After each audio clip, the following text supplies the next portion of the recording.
Today's event is being live streamed on the board's YouTube channel. If you ask a question during Q&A, please wait for a microphone and identify yourself. Lastly, as I'm sure you've already discovered, the Federal Reserve is a secure facility. We ask that you please keep your security name tag on all day long, with, of course, the exception of panelists up on stage. You can take it off for that. If you need to step out of the building, or you need a quiet place for a phone call, or you have any other questions, please see one of the board employees sitting right outside the door here at the desk. We are now going to begin our conference with welcoming remarks from the Chair of the Federal Reserve, Jerome Powell. Good morning and welcome to the Federal Reserve Board. I'm sorry that I'm traveling today and could not be with you. Thank you to Vice Chair for Supervision, Mickey Bowman, for hosting this conference. Thank you also to all the board staff that made this event possible. Community banks play a vital role in the U.S. financial system because they have strong links to the people and businesses they serve and direct knowledge of local economic conditions. These close ties allow community bankers to better understand their customers and the ensuing products and services for those they serve. I saw this clearly when I led the board's Community and Regional Banks Subcommittee as a governor. I have also seen the critical role of community banks in the communities where I've lived, including as a community bank customer. Today's event is a helpful opportunity for Fed leaders to hear from community bankers and learn more about the issues you face. We're committed to understanding these issues, and we have long been committed to tailoring our supervisory practices as appropriate for community banks to reduce unnecessary burden, while still ensuring that community banks continue to operate in a safe and sound manner. Thank you so much for being here today to share your knowledge and experience, and thanks for being such a vital part of the communities that you serve.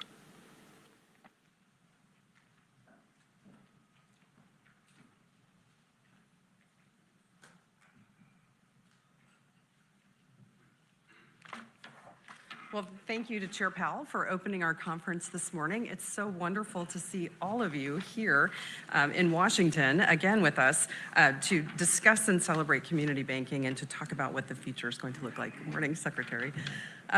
So it's a privilege for us to be here today and for me to be here with you at the Federal Reserve Board with so many of our nation's bank CEOs, community bank CEOs. I want to start by thanking our bankers for the essential work that you do every day, serving your communities, supporting small businesses and families, and keeping local economies strong and growing. Today's event provides us an opportunity to come together to discuss the future of community banking. This great nation hosts the largest and most efficient financial system in the world, efficient and effective financial system in the world, ensuring that capital flows to those who need it and can put it to productive use. I think of community banks as the foundation of our financial system. You are often the first call for small businesses seeking to grow, for families looking to buy homes, and for anyone seeking to achieve their financial goals. At a time of rapid technological change, a shifting regulatory landscape, and evolving consumer expectations, your work has never been more vital or more challenging. So the purpose of this conference is about looking ahead at the opportunities, the risks, and the innovations that will shape the future of community banking. It's also about telling the community bank story, not only the services that you provide and the impact that you have in your communities, but also the value of having strong, profitable, well-managed companies as the foundation of the banking system. There's a story to tell here, and we want to ensure that community banks tell it and that you create your own narrative. This conference today brings together more than 100 community bank CEOs in person and many more. Our panels include CEOs from across our diverse financial system. And I look forward to hearing directly from these leaders to share what they are seeing, emerging trends, economic shifts, and innovations that are shaping the financial system, including the impact of AI and fraud that will likely affect all of your businesses going forward. This conference also brings together a broader perspective, from our Treasury Secretary, Scott Bessent, to new technologies, with Paxos CEO Chad Cascarilla discussing new technologies, to private credit and the global outlook with Blackstone CEO Stephen Schwartzman. And we'll hear about consumer digital platforms from Robinhood CEO Vlad Tenev. These leaders will help us think more broadly about how economic and industry developments intersect with community banking. Another special guest joining us today is CNBC host Jim Cramer, who will moderate a panel of experienced community bank CEOs with a combined century of banking leadership. Today, we will showcase how community bankers have consistently adapted, innovated, and outperformed while staying true to their mission. These efforts don't necessarily make the headlines on the front page of the business section, but they should. And there's no one better to help elevate the community bank narrative and amplify the value community banks bring to America's economy than CNBC's Jim Cramer. Finally, we will host a traditional policy panel that features community bank CEOs discussing capital and liquidity regulation. This session will provide an opportunity for a thoughtful, candid discussion about how our regulatory frameworks affect your institutions and your ability to serve your communities. These conversations are essential to help shape our thinking and inform how we as regulators can ensure that our supervisory and our regulatory policies are effective, fair, and balanced. The goal and theme running through all of today's panels is clear. There is tremendous support from the public and the private sector for a strong, resilient, thriving community banking industry. Each of our sessions today reflects a shared belief in the importance of community banks to America's economic future. Thank you for being here with us today, both in person and virtually. So now I would like to thank our Treasury Secretary, Scott Bessent, for taking time from his busy schedule to join us here today to discuss community banking. And I'll invite you to share your insights with us now. So thank you, Mr. Secretary.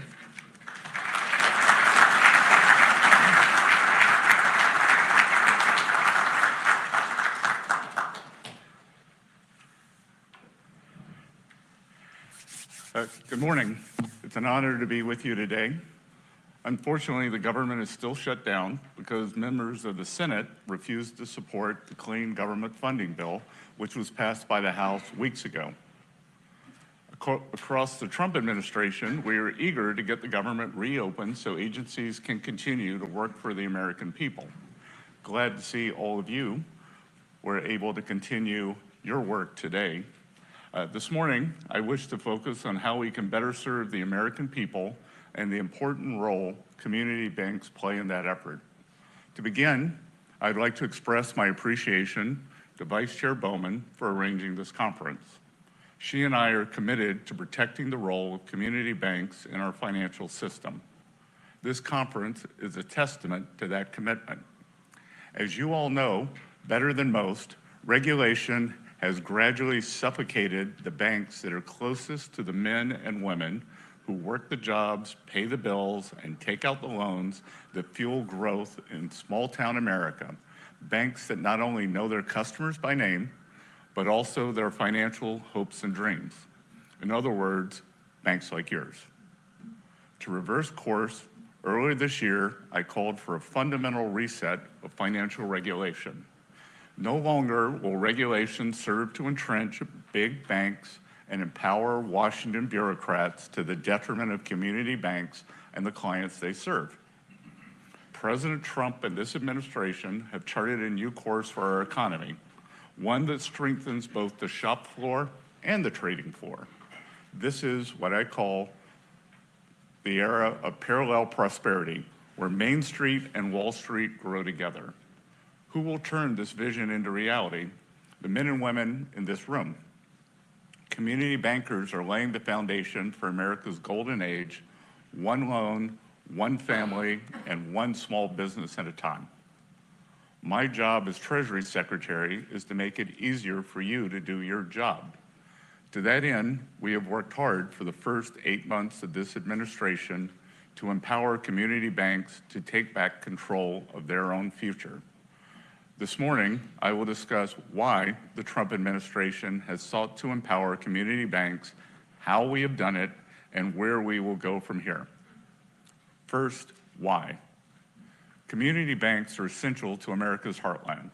They provide the capital that binds small towns together. Community banks make the charitable contribution for the new playground. They make the loans for small businesses, farmers, and first-time homebuyers. They employ local leaders and teach financial literacy in our schools. Parallel prosperity, as I mentioned before, is the idea that Main Street and Wall Street can grow together, and community banks play an instrumental role in driving growth on the Main Street side of the ledger. To expand opportunities for all Americans, the banks that serve Main Street must have the same chance to succeed as the banks that serve Wall Street. But the post-crisis regulatory framework has instead become a threat to the community bank model. Since 2010, we've lost 3,600 community banks, a reduction of over 45%. Community bank share of bank assets have fallen from 23% to 15%. Their share of outstanding bank loans has fallen from 27% to 20%. Their share of outstanding bank CRE loans has fallen from 52% to 41%. This represents an acceleration of trends that predate the 2008 financial crisis.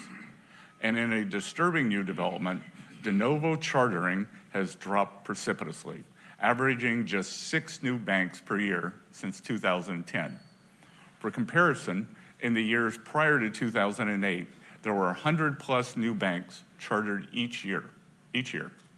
The post-crisis framework has left a trail of destruction in its wake by reinforcing the larger economic dynamics that have hollowed out the American heartland while enriching the money centers in coastal cities. To be clear, the financial crisis underscored the need for new regulations. The purpose of Dodd-Frank was to end too big to fail, but it ended up creating too small to succeed. These new regulations entrench the dominance of the largest banks by rewarding economies of scale and necessitating effective lobbying operations here in Washington. What followed was a community bank bottleneck that left America's hometowns reeling. President Trump and this administration have seen what the heavy hand of government has done to community banks and the families you all serve, and he has set out to fix it. Why? Because we know that the Main Street revival starts with a community bank comeback. How will we position community banks to succeed? Let's start with the early wins. Just days after President Trump was sworn into office, the administration began rolling back the regulatory excesses of the Biden years. The regulators ended the politicized use of reputation risk and supervision. They proposed to rescind an embarrassing, complicated 60,000-word Community Reinvestment Act rule, and they retracted a merger policy statement that was both bad policy and bad law. The previous administration pushed for rules and guidance that micromanaged corporate governance, entangled the bank regulators in climate risk management, unduly restricted brokered deposits, precluded responsible bank innovation in crypto and other blockchain technologies, and imposed arbitrary restrictions on incentive compensation. These Biden-era proposals were bad for banks, bad for business, and bad for America, especially Main Street. So President Trump slashed all of them. To restore the strength of community banks, the new administration has replaced this draconian agenda with a new, more constructive agenda. The FDIC, for example, has recommitted to tailoring by proposing to raise and index asset thresholds. It has streamlined examination procedures and branch applications. It has started work to reestablish a supervisory appeals body. Not to be outdone, the OCC has implemented its own reforms. Controller Gould has been on the job for only 12 weeks, but he's already reduced assessments on small banks by 30%, reversed the plan to merge community bank supervision into large bank supervision, and replaced community banks' formulaic examination schedules with a more risk-based approach. Vice Chair Bowman, meanwhile, has long advocated for revisiting the community bank leverage ratio. I expect that effort will soon culminate in a proposed reduction in the community bank leverage ratio. The CFPB, for its part, has started to revamp the Section 1071 reporting requirements and reconsider the open banking rule. And it has withdrawn more than 60 interpretive rules and other guidance documents. Following the administration's example, Congress has also taken up the effort. It has nullified the CFPB's overdraft rule and prohibited the furnishing of mortgage-related trigger leads. The House Financial Service Committee has likewise advanced 24 important reforms to community bank regulation, while the Senate Banking Committee held a hearing and hopefully will soon mark up an expansion of FDIC insurance on non-interest-bearing transaction accounts. There is still much to look forward to on the regulatory front. This includes 2 new proposals that will reset the culture of supervision. 2 days ago, the FDIC and the OCC proposed a rule that would codify the recently adopted prohibition on using reputation risk as a basis for supervisory criticism. The FDIC and the OCC also proposed a rule that would define unsafe or unsound practice or condition. While simply defining a term might sound like a small thing, it marks a big step forward. Only in the world of unaccountable regulators could a key concept have gone unidentified for so long. The past failure to define this term led to supervisory criticisms focused on process or documentation related to governance, model management, and third-party risk management. In other words, topics that often had little or nothing to do with a bank's actual financial condition. This regulatory myopia was the driving force behind the spring of 2023 bank failures. Once finalized, a clear focus on material financial risk will put an end to this nonsense. I'm also optimistic about AML CFT reform.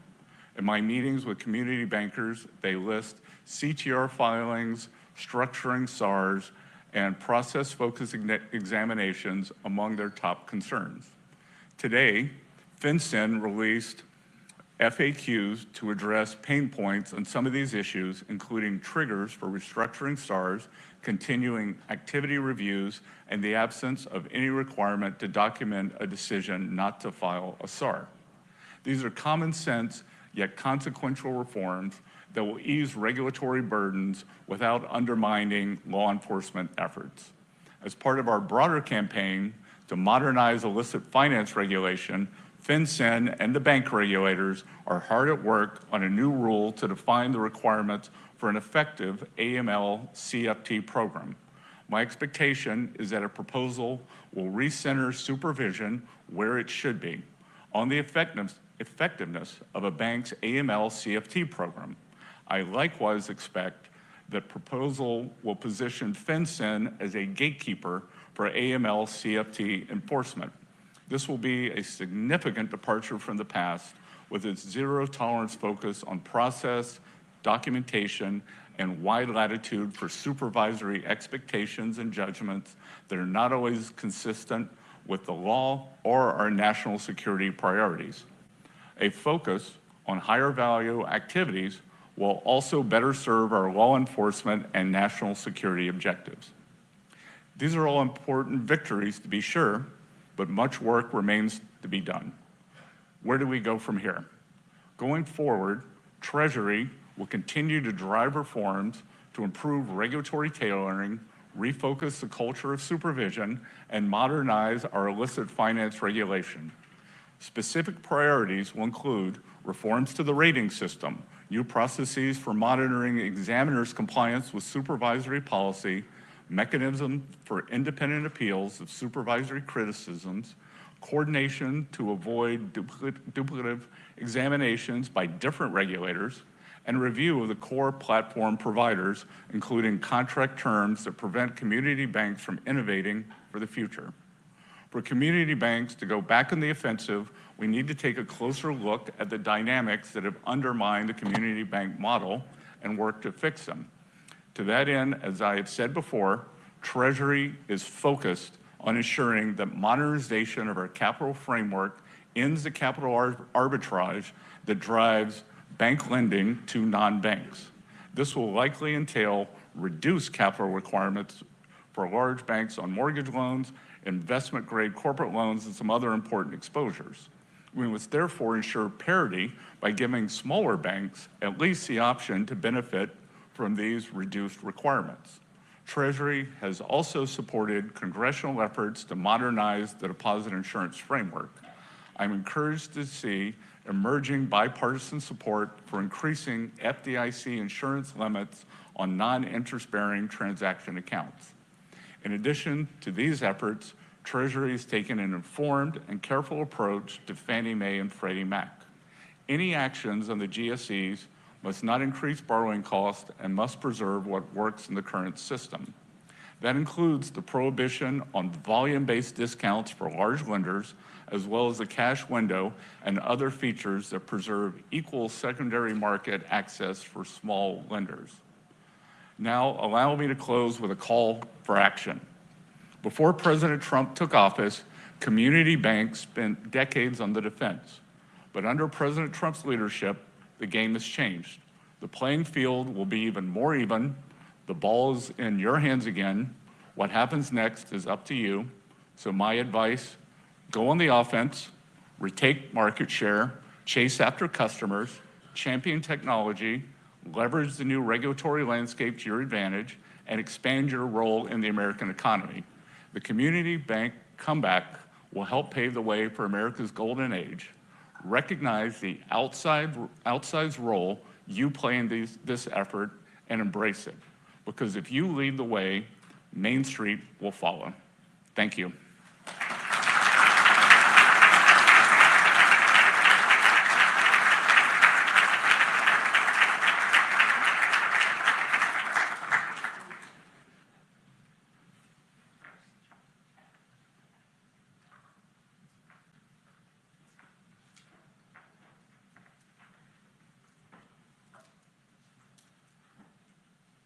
Thank you, Secretary Besant. It's wonderful to hear a Treasury Secretary. I'm not sure I've ever heard a Treasury Secretary talk about community banking and the importance of community banks in the United States and for the U.S. economy in my lifetime. So it's really refreshing to hear you engaging on things that are so important to areas like where I'm from and rural communities across this country, and how important community banking is for the foundation of our economy and the economic system. So if you don't mind, we'll start with a question, and thank you for joining me for a fireside chat this morning. But as Treasury Secretary, you oversee U.S. fiscal and macroeconomic policy. So I know every banker in this room is interested to see how you think about how the economy is going to develop over the next 12 to 24 months, and what key risks and opportunities should they be thinking about and looking out for as they're thinking about how to shape their businesses going forward. Well, I come with some good news this morning, and Treasury, because of the Schumer shutdown, will not be able to release the exact numbers, but the CBO jumped the gun a bit, and it was on Bloomberg this morning that the deficit for this fiscal year, ending September 30th, will be slightly lower. When I went to see President Trump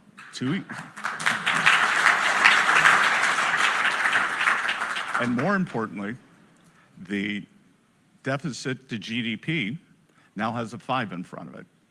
So according to the CBO numbers, and we don't have the Treasury numbers yet, the deficit to GDP will have fallen from about 6.5%, which was the highest when we weren't at war or weren't in a recession in U.S. history, to 5.9%. When I went to see President Trump approximately 2 years ago to tell him that I'd like to come out from behind my desk and get involved with the campaign. Not going to repeat many private conversations, but this was particularly notable.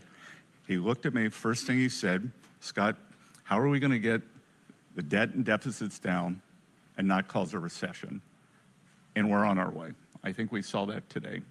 So I think the president's economic policy, as many of you would have seen me say before, is a three-legged stool: trade, tax, and deregulation. The tax bill, the one big beautiful bill, has incentives for both corporate America in terms of full expensing for plant property and equipment, and the plant part is new. In the Tax Cuts and Jobs Act 2017, there was full expensing for equipment, but we have added structures for both industrial structures and, importantly, agricultural structures. So, secondly, on the other side of the ledger, it also includes the president's tax policies or campaign promises for working Americans: no tax on tips, no tax on overtime, low tax on Social Security, and interest deductibility if you buy an American car.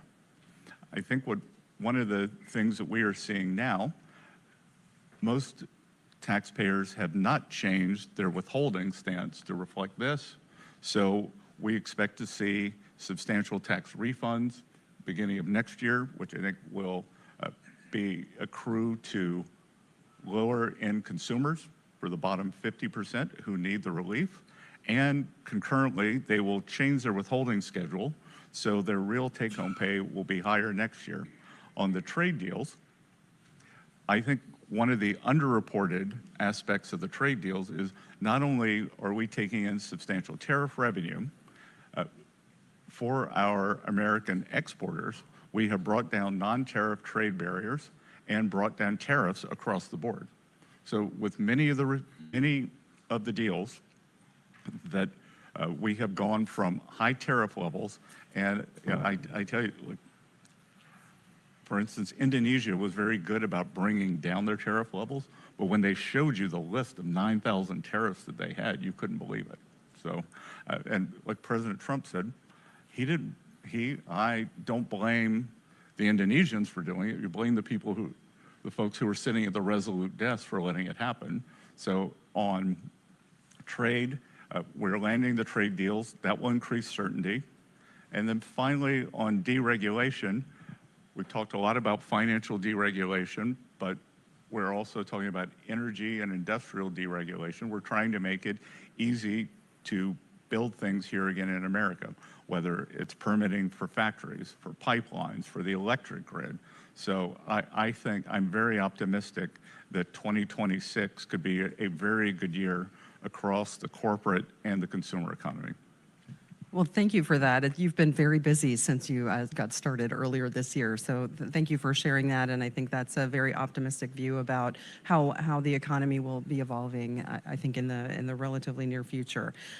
Thinking about that, community banks are critical in providing local and regional credit throughout their communities, through small towns, through rural areas, and in underserved markets especially. So you talked a little bit about what some of the initiatives are that Treasury's been working on with the prudential regulators. Are there other areas that you'd like to focus on or to share with us today that might be helpful for bankers to know? Well, as you said earlier, I may be one of the few, if not the only Treasury Secretary who's given this much emphasis to community banks, probably the only Treasury Secretary since the 17 or 1800s who lives, well, there wouldn't have been farm radio, but is also a farmer. So I remember listening to farm radio right after the Silicon Valley debacle or the three-bank debacle, and they were talking about the risk to community banks that were happening, that could be happening here. And I was just struck by what the presenter was saying. He said, the big banks, they're going to come in, they're going to buy up our banks. They don't play Little League Baseball with your son. They don't play softball with your daughter. They don't go to your place of worship. They don't know you from the Rotary Club, what are we going to do? And so we are committed, as I said, I'd like to see us getting back to de novo banks. Again, it's a sign that when you see creation of something, it's a sign that the ecosystem's healthy. So we want to get back to de novo. We want to get back to leveling the playing field. I think these transaction accounts are very important. We try at Treasury, we try to meet with dozens of community banks, whether it's one-on-one or in groups every month. And one of the main asks that we got was increasing the non-interest-bearing transaction account. So we've been working very closely with Senator Tim Scott on that. And I think we haven't landed the exact amount yet, but I think that legislation is going to move through. Well, it's wonderful to hear some progress in some of these areas that have been a topic of conversation for a number of years. So thank you for your support in working towards some solutions in that regard. Later today, we're going to have a panel of community bankers to talk about capital and liquidity regulations. So I wondered if you might be willing to share your views and thoughts about how we could appropriately calibrate those capital and liquidity levels, especially for community banks, but maybe more broadly across the banking system to be more effective for economic growth and how to support the economy going forward. I think if we take a step back, we could see that the substantial amount of credit that is being grown outside of the regulated banking system tells you that the regulatory framework that was developed post-Dodd-Frank is too tight, and that there is this substantial arbitrage to be done, whether it's vis-a-vis big banks, whether it's small banks. Why do we have private credit that is bundling loans and then receiving lines of credit from banks? Let's get back to the primary lending function. Let's make capital more risk-based. Let's understand that there's a lot of work to do in terms of bringing this back down to common sense levels. In terms of knowing your client, in terms of releasing what I would say is this regulatory straitjacket. And famous last words, I think private credit is a dynamic new aspect that increases the depth and breadth of the U.S. financial system, but it can't be to the detriment of the regulated system, because my real worry with private credit is everyone in this room, all the bankers, and look, I met a lot of banks who've been going since the 1800s. And if you've been going since the 1800s, you know a lot about risk management. You know how capital works. You know how your clients are. My worry with private credit is it could be very pro-cyclical, that without stable deposits, in terms of if there were a downturn, the way Treasury and Federal Reserve would work together would be with window guidance, would be with regulatory lessening the regulatory parameters, and to restart the economy in a counter-cyclical basis. So we also want to look at that. And again, too, a lot of the things we want to do, we want to make it easier to operate. We had a small community bank from South Carolina a couple weeks ago in one of our panels. I think it was 185 million of assets, 17 employees. I think 5 were for compliance. So, and no one is more focused right now on financial crimes. Our FinCEN department is 24/7 in terms of what we are trying to work on, but we're also trying to add a common sense layer. Can we do geographic targeting? If we see that a huge amount of the narco finance is along the border. Should we lower SARs there and raise them everywhere else to avoid all this regulatory expense? Well, I think that's a very important topic for many community bankers as they think about some of the regulatory burden and requirements that they're not sure what happens to once they send it forward. One thing I want to just pull a thread on is you mentioned the importance of ensuring that we have the ability as regulators and bankers are not disincentivized from participating in different types of activities. One thing I would point to, and I have many times over the years, is to talk about how important it is that we're pulling some of these activities back into the regulated financial system, especially real estate lending and mortgage servicing and things of that nature. So I know many of these bankers in the room are hopeful that we'll be able to think about that differently. So when you discuss the regulatory perimeter, I think that's a very positive path for discussion, and we'll look forward to engaging on that. And look, I mean, no one knows when you talk about real estate, no one knows the real estate landscape like local bankers. Absolutely. Maybe there's some banks around the Ozarks who like lending down in Florida, but I hope they're successful. But I will tell you that community banks, I'm sure all of you read all the news reports. Oh, community banks hold all the small community banks. It's going to be a debacle. They hold all these CRE loans. And for 15 or 20 years, initial 15 or 20 years of my career, I was a banks and insurance analyst. So I know how banks work. I may seem exciting, but I used to read state insurance call reports. Those are fascinating. Gripping is the only word. But I can tell you that to the extent I was successful was being fact-based and not narrative-based. And as we dug down on what was supposed to be a CRE wipeout for community banks, it turned out that they really weren't CRE loans, that they were business loans.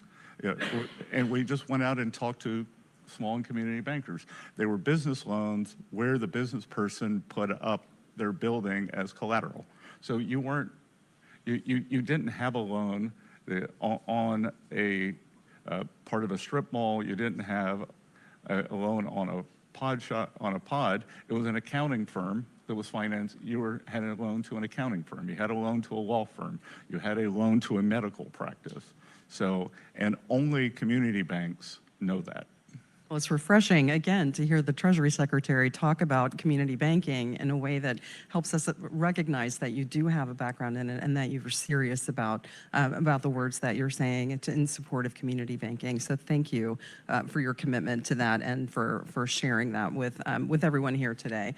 One thing everybody's a little bit concerned about going forward is the shift in the technological landscape. And banks for a long time have been innovating. It's been a hallmark of the community banking framework and their survival since the 1800s, which I have to say thank you for mentioning banks that were founded in the 1800s, because my family's bank was chartered in 1882. So that's a little peace of mind here that you think that they understand their risks. So I'll have to share that with my cousin.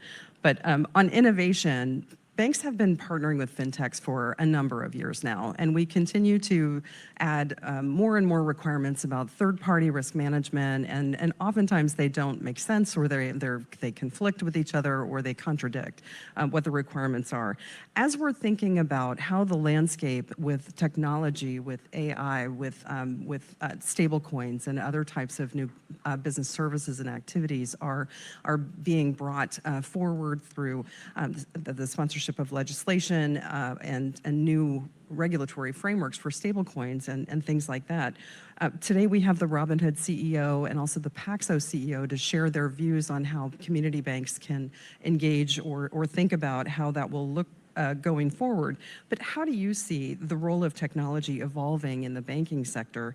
And what policy levers do you think that we could use to help ensure that community banks can compete effectively in the new technology environment? I think it was very important. If I look, one of the biggest regulatory changes from the Biden administration to the Trump administration, there have been a lot of them, is our emphasis on AI and digital assets. AI in the Biden administration was governed by diffusion. They were going to treat it somewhat like the nuclear program, keep it in a box. They were going to hand it to Google, Microsoft, Meta, and that was life. On the other side, digital assets had a near extinction event with Wells notices going out to many companies, banks prohibited from opening accounts. And I think the fact that we're creating, the term is sandbox, where there's a lot of experimentation, where there are a lot more offerings, and for community banks not to be locked in that they have to use like one of 3 dominant service providers, that for a wider range, supply will push down price, choice will inform. Community bankers are, and the owners, whether they're family-owned banks, whether the shareholders are usually in the vicinity, and I think that they will be laser focused on the new technologies. And just like with the credit card companies, I think that new payment rails will exist, and I think we have to make sure that it's open for everybody. JP Morgan, Bank of America may have their own stable coin, but I think it's very easy, and you'll hear, you have 2 great participants, that you will hear that for community bankers to join together, whether it's in some kind of a cooperative program, whether, but you can private label these under your own name, and it doesn't necessarily have to increase deposit beta. The other thing we're going to do, because we value community banks, we are going to make sure that any new regulation is done in a safe, sound, and not abrupt manner. That there will be a transition, and everyone will be able to understand it and participate in it. Great. Well, I think that's wonderful news for all of our CEOs in the room and everyone listening virtually. I think it's important, as you said, that all banks can participate in this new economic environment, and that we're creating a framework that will allow for safe and sound engagement, as well as ensuring that whatever customers are interested in doing, that banks have that opportunity through a sandbox. That's an excellent idea, and it's great to go back to those ideas from the first Trump administration, where we were actively engaging with office hours, where we would bring in fintechs and bankers to talk about how they wanted to expand businesses in a way that was appropriate and met our expectations. And I also think too, how many people in this room's first savings account was a Christmas club at the local bank? Right. So are we going to develop the new kind of crypto Christmas club? I like that. That's an interesting idea, yeah. CCC, Crypto Christmas Club. and because I do think one of the great things about crypto is it's bringing young people into the market, into the financial industry, and I think that community banks that will be at the front line of providing that. You have a natural advantage in terms of going into the schools, in terms of financial education, in terms of financial literacy. I think Mickey's heard me tell the story. My deep, dark secret is that, and a lot of people from South Carolina have it, I have a Dr. Pepper every morning for breakfast. I'm not allowed to do it at home, so which used to take me to the Circle K on Meeting Street in Charleston, South Carolina. And in there'd be a lot of young construction workers getting ready to go to work. They'd see me dressed like this, and they'd be playing the lottery. They'd say, "Mister, when I win the lottery, will you manage my money?" I said, "Well, the first thing you can do is not play the lottery." But imagine if that group that were involved in digital assets, if they've been putting that $20 of their hard-earned money from construction work, from their blue-collar jobs into digital assets over this time, and it's going to be community banks that do it.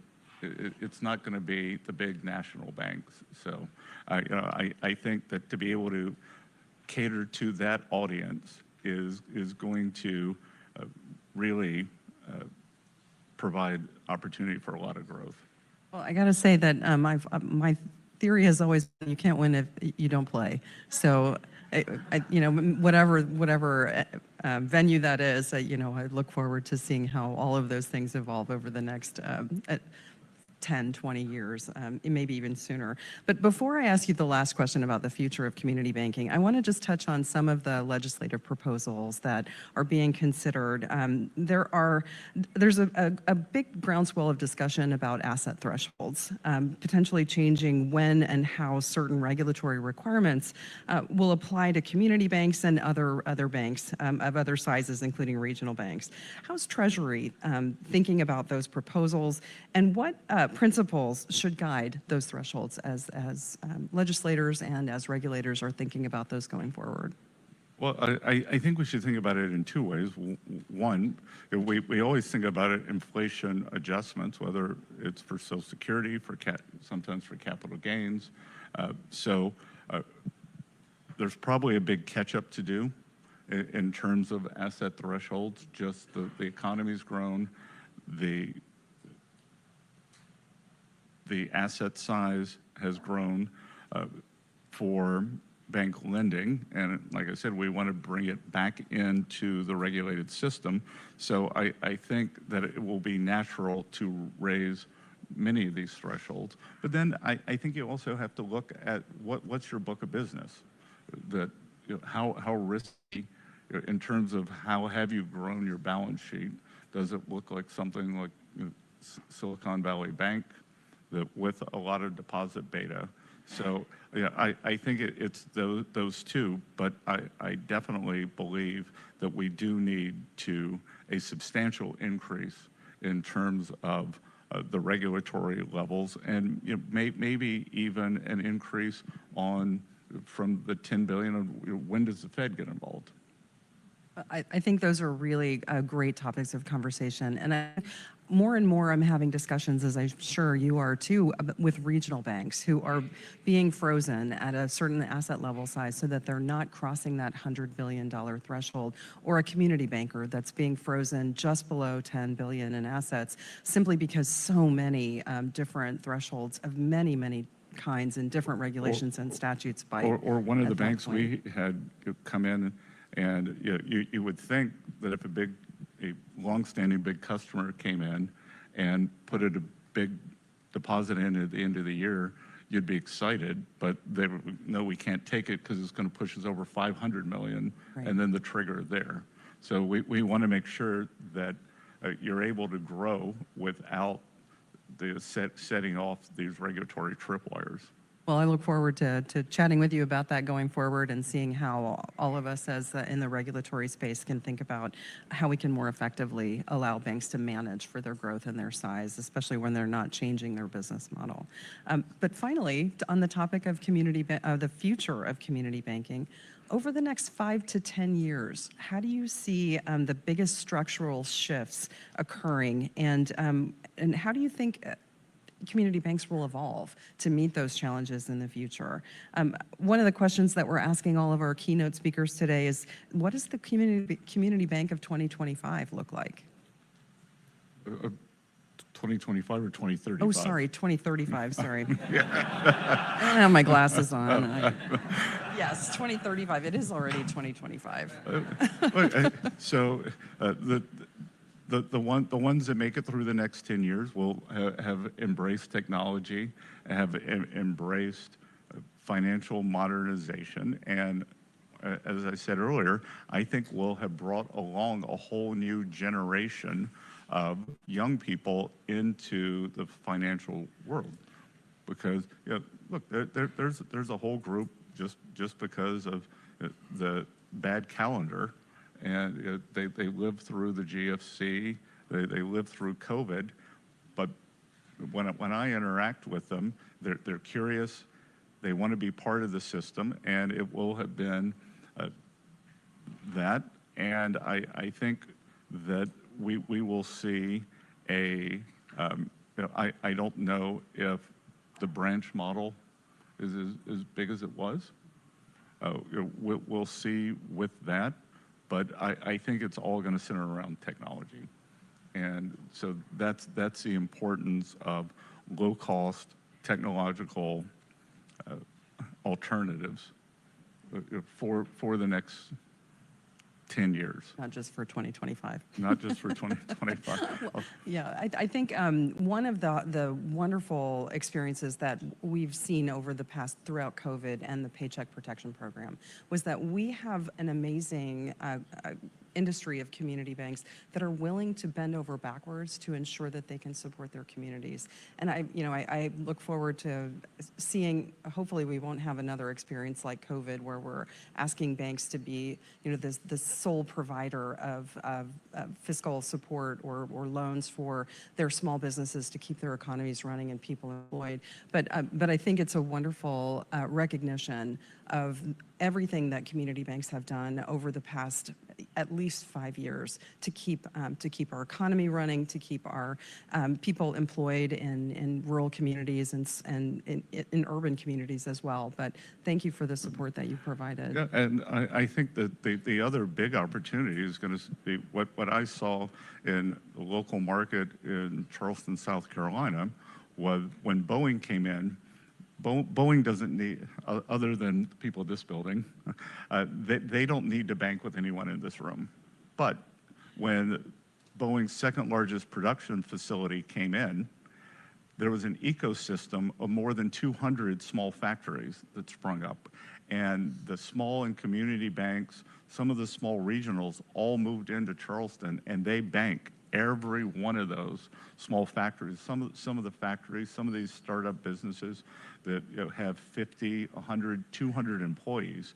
So with this administration's effort to bring manufacturing back to the U.S., I would say when we see, we're talking about bringing back the semiconductor industry, they need 500 companies around them to do that. When we see this precision manufacturing, when you see a multinational company set up, they are going to need a big ecosystem. And the ecosystem, JP Morgan's not interested in the ecosystem, and I think everybody in this room should be. That's wonderful. Thank you so much for sharing your perspective with us and celebrating the agility and flexibility of community banks to solve problems and to meet needs where they arise quickly. And we look forward to the rest of our day today, and we really appreciate your time this morning. Thank you, Secretary Bessent. Thank you.